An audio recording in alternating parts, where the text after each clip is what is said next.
चंद दुनिया ते लागिया लादा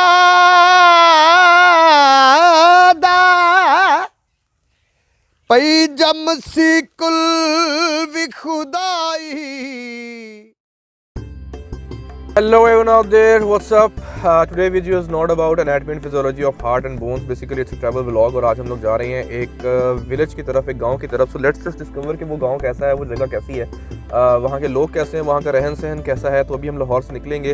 Right now it's 9:15 AM in the morning और अब वहाँ जाके देखते हैं कि क्या सीन है. So let's just start the vlog.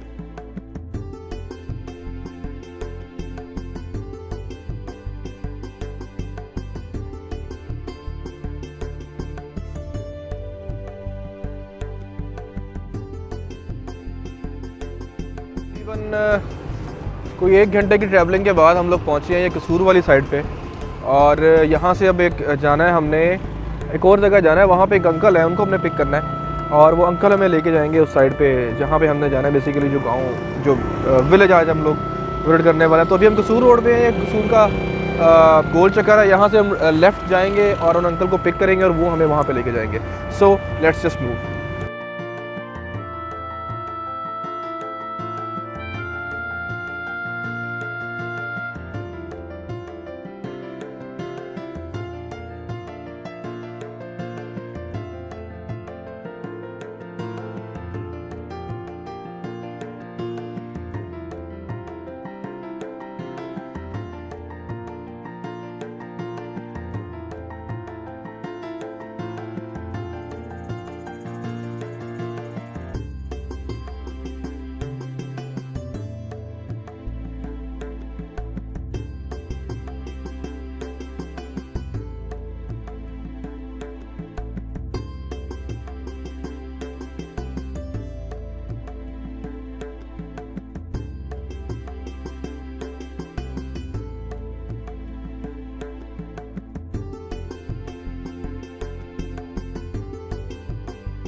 हम पहुंच चुके हैं यहाँ पे और अब हम यहाँ से बाहर निकलते हैं और देखते हैं कि यहाँ पे क्या मंज़र है.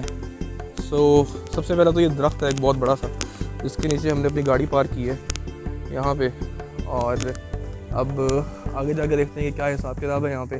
फिर हम घूमेंगे. फिर यहाँ हमारा एक और फ्रेंड है, हम उनकी तरफ जाएंगे और उनकी तरफ उनका जो गाँव है जिसको पिंड बोलते हैं वो भी देखते हैं कि वो किस तरह का लगता है और वहाँ पे रहन सहन लोगों का कैसा है. So stay tuned.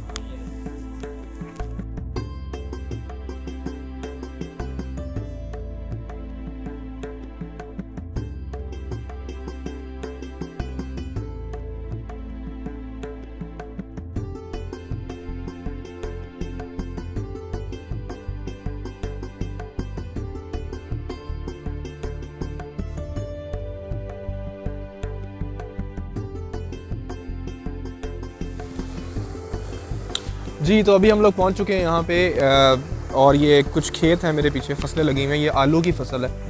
सो अब हम देखते हैं कि आलू को निकाल के देखते हैं. और यहाँ किलों का मरलों का कुछ हिसाब है, कितने किले के ऊपर जो है फसल काश्त की जाती है वो भी देखते हैं, उसका क्या हिसाब किताब है.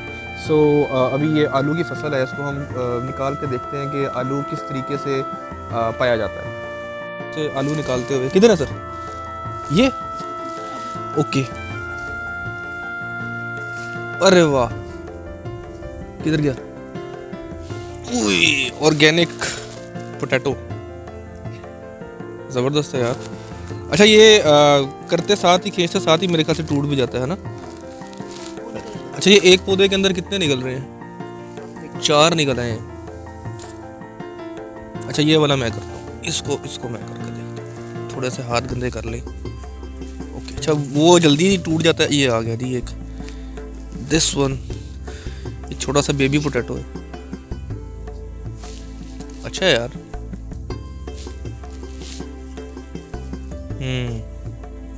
जबरदस्त. अच्छा इसको साफ भी करना पड़ता होगा ना? अच्छा ओके ओके ओके ज़बरदस्त. यानी कि एक पौधे के नीचे ये हमें कितने मिल गए? 7-8 आलू एक पौधे के नीचे।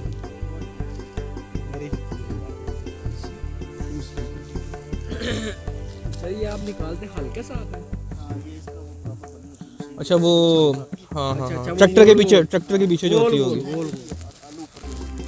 उससे आलू ऐसे तो नहीं होता, आलू डैमेज हो जाए। एक बहुत बड़े रकबे के ऊपर आलू लगा हुआ है जी। कितना है जी ये, कितने किले है? 15 एकड़। और 1 एकड़ में कितने मरले? 1 एकड़ में 160 मरले। ज़बरदस्त, दिखाएं जी ज़रा। अरे वाह क्या बात है। ये हमने विद इन अ मिनट कितने तकरीबन 3 पाव या 1 किलो के करीब आलू निकाल लिया। 1 किलो के करीब विद इन अ मिनट। ज़बरदस्त। अभी मैं पता चला कि यहाँ पे 2 किस्म के आलू हैं, एक लाल आलू है और एक सफ़ेद आलू है। तो अब हम सफ़ेद आलू की फसल में आए हैं और देखेंगे कि यह सफ़ेद आलू किस तरह का होता है। और ये है सफ़ेद आलू। Let's see. अरे वाह, अच्छा इसमें क्या फ़र्क है? अच्छा बीज का फ़र्क है। अच्छा लेकिन ये लाहौर में तो नहीं मिलता? मिलता है? अच्छा ये लाल आलू से सस्ता होता है। बाकी टेस्ट में तो कोई फ़र्क नहीं होता, मीठा या वो। अच्छा मीठे आलू का क्या होता है? शक्करकंदी, वो भी यहाँ होती है। अच्छा अच्छा अच्छा। अच्छा अगर आप इसको दोबारा इस तरह बंद कर देंगे तो कोई इशू तो नहीं होगा? अच्छा वो दोबारा नहीं होगा, अच्छा लेकिन ये खराब नहीं होगा।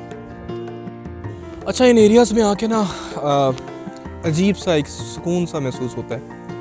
और शायद मेरी गलत फहमी है लेकिन मुझे ऐसा लगता है कि यहाँ पे वो चीज़ें नहीं है जो कि हम शहरी ज़िंदगी में फेस करते हैं। लाइक वो जो लोगों के अंदर एक एजिटेशन है, एक एनजाइटी सी पाई जाती है, पूरे के पूरे माशरे के अंदर एक लाइक गहमा गहमी का माहौल है। यहाँ पे ऐसा कुछ भी नहीं है। आप दूर दूर तक देख सकते हैं कि there is no living being. यहाँ पे कोई दूर दूर तक आपको नहीं नज़र आएगा, जस्ट नेचर ऑल अराउंड।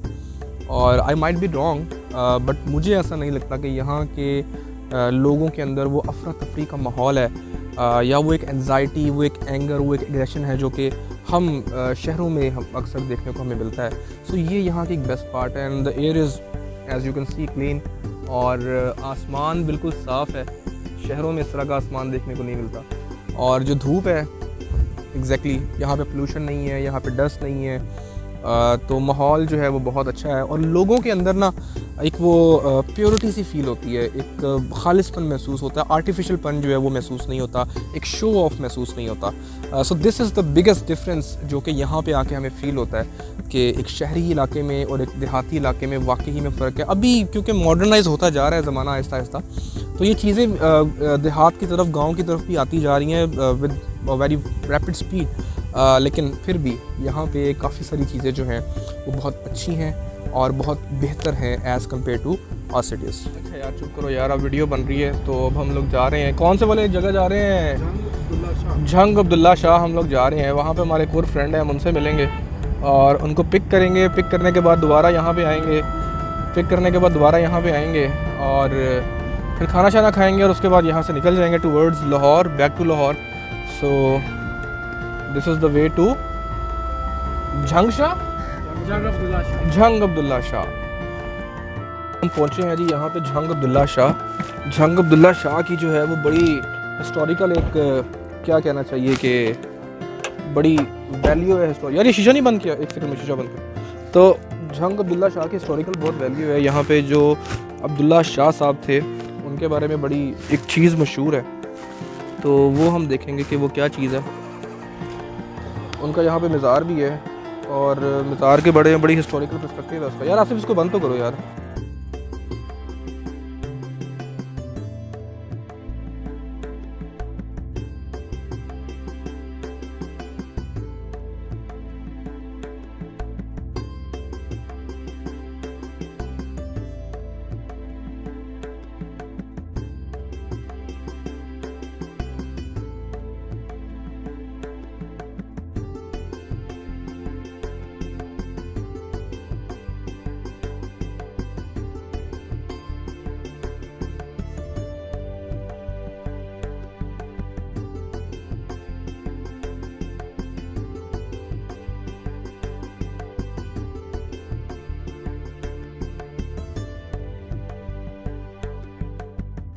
अभी हम लोग यहाँ पे आए हैं जंग अब्दुल्ला शाह में, और ये हमारे पीछे एक दरख्त है जिसके बारे में, इसकी हिस्टोरिकल बैकग्राउंड के बारे में बताया गया है। और ये बताया गया कि ये दरख्त कम से कम भी 400 से 500 साल पुराना है, और यहाँ पे कुछ खलाई मखलूक जो है वो पाई जाती है।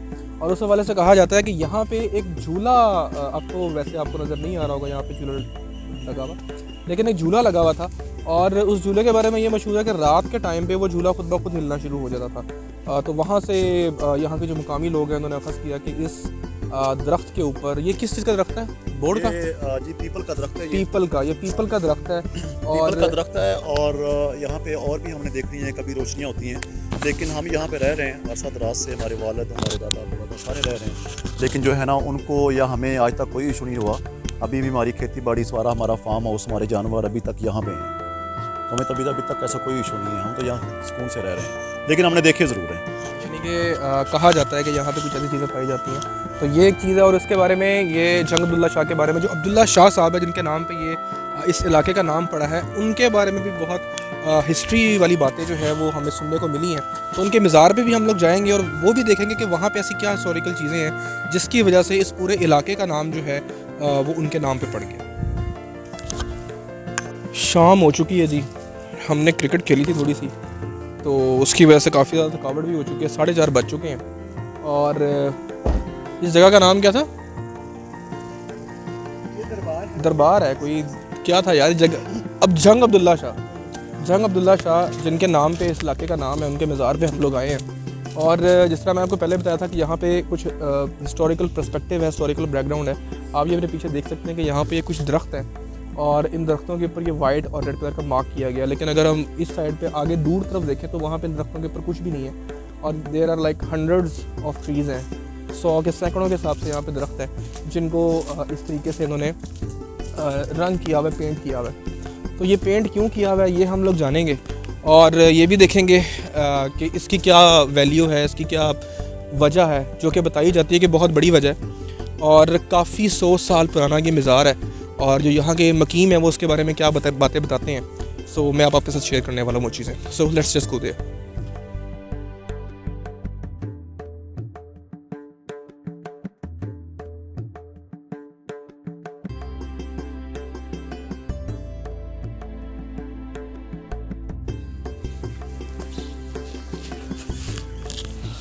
तो जिस जगह पे हम लोग बैठे हैं ये दरबार है पीर सैयद अब्दुल्ला शाह साहब का, और इनके दरबार के ऊपर लिखा है कि इनकी वफ़ात जो है वो 1236 में हुई थी। और यहाँ के मकामी लोगों से बात हुई है तो उन्होंने बताया कि इनकी पैदाइश के बारे में एग्जैक्ट नहीं जानते। और जिस तरह आपको मैंने बताया कि मेरे पीछे यहाँ पे दरख्त हैं और उन दरख्तों के ऊपर स्पेसिफिक किस्म का पेंट हुआ हुआ है, और ये कुछ हंड्रेड सैकड़ों की तादाद में दरख्त हैं। तो उनके बारे में कहा यह जाता है कि यहाँ से कुछ फासले के ऊपर एक और बुज़ुर्ग हस्ती हैं, वो इन दरख्तों को चला कर लेकर जा रहे थे अपने साथ, क्योंकि उनको ये दरख्त बहुत पसंद थे, और ये दरख्त थे शीशम के। लेकिन ये जो हमारे बुज़ुर्ग थे जिनके पास हम लोग बैठे हैं इस टाइम पे, जिनके मज़ार के हम लोग बैठे हैं, उनको ये दरख्त बहुत पसंद आए, और उन्होंने उन बुज़ुर्ग से कहा कि आप इन दरख्तों को यहीं पे छोड़ दें। लेकिन उन बुज़ुर्ग ने कहा कि नहीं, ये दरख्त मेरे साथ ही जाएंगे, ये शीशम के दरख्त मुझे बहुत पसंद है। तो ये जो है पीर सैयद अब्दुल्ला शाह, इन्होंने क्या किया, इन्होंने कहा कि क्यों ना हम उन दरख्तों को मैं अगर कन्वर्ट कर दूं एक और दरख्त की किस्म के अंदर, तो फिर तो ये शीशम के दरख्त रहेंगे ही नहीं। और उन्होंने ऐसा ही किया। अब ये शीशम के दरख्त नहीं रहे, और ये इन्होंने कहा कि तमाम दरख्त यहाँ पे रुक जाएं, और वो तमाम के तमाम दरख्त जो हैं वो यहाँ पे रुक चुके हैं। तो ये इसके हिस्टोरिकल बैकग्राउंड है। और एक और चीज़ आप इस वक्त मेरे पीछे देख सकते हैं कि यहाँ पे जितने भी दरख्त यहाँ पे मौजूद हैं वो सारे वीरान है, बंजर है, लेकिन उनके ऊपर कोई पौधा वगैरह नहीं है। तो अगर आप ये मेरे पीछे एक दरख्त देख सकें तो इसके अंदर एक होल है। कहते हैं कि यहाँ जितने भी दरख्त पाए जाते हैं वो सारे के सारे खोखले हैं अंदर से, उनके अंदर कुछ भी नहीं है, लेकिन फिर भी जब इनका सीज़न आता है तो ये दरख्त सारे के सारे हरे भरे हो जाते हैं अपनी सीज़न के अंदर, उनके ऊपर पत्ते आते हैं जब यहाँ पे मेला लगता है, जब यहाँ पे इनका सीज़न आता है। और ये बहुत एक हैरत अंगेज़ बात है। सो ये एक हिस्टोरिकल बैकग्राउंड था इस मज़ार के बारे में।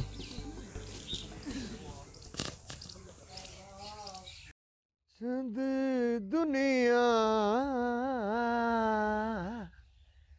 ते लागिया लादा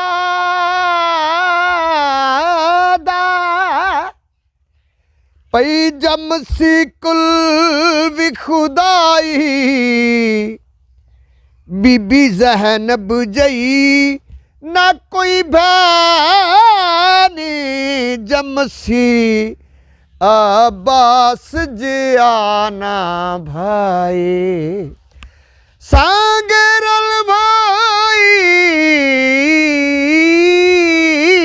दे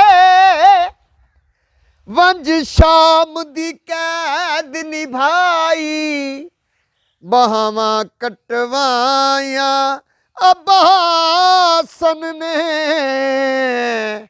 ओ वाह कीती हक भी अदाई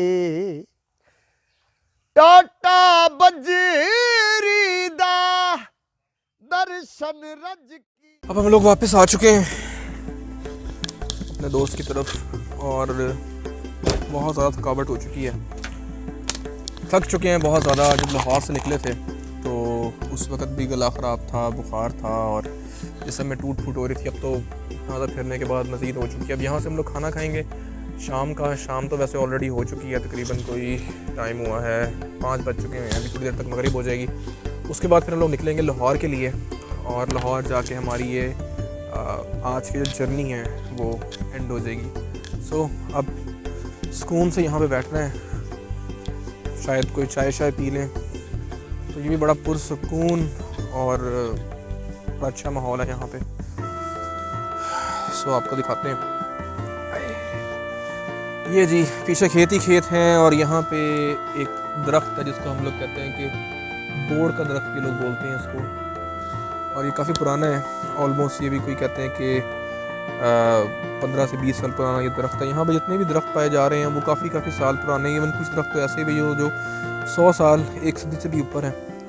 और उनका एविडेंस जब इनसे पूछा जाता है इन लोगों से कि आपको कैसे पता कि ये दरख्त जो है ये 100 साल का या ये 150 साल पुराना है, तो वो कहते हैं कि जी हमारे जो दादा थे या जो हमारे वाले साहब थे उन्होंने हमारे दादा को बताया कि जब हम छोटे होते थे तब ये दरख्त यहाँ था। तो इस तरह ये लोग एविडेंस बेस के हिसाब से बताते हैं कि किस दरख्त की जो एज है वो कितनी है।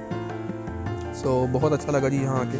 यहाँ की दुनिया ही एक अलग दुनिया है, शहरी दुनिया से बहुत मुख्तलिफ है। और होप सो इंशाल्लाह नेक्स्ट टाइम जब हम लोग आएंगे तो किसी और जगह विजिट करेंगे और वहाँ का रिव्यू बनाएंगे।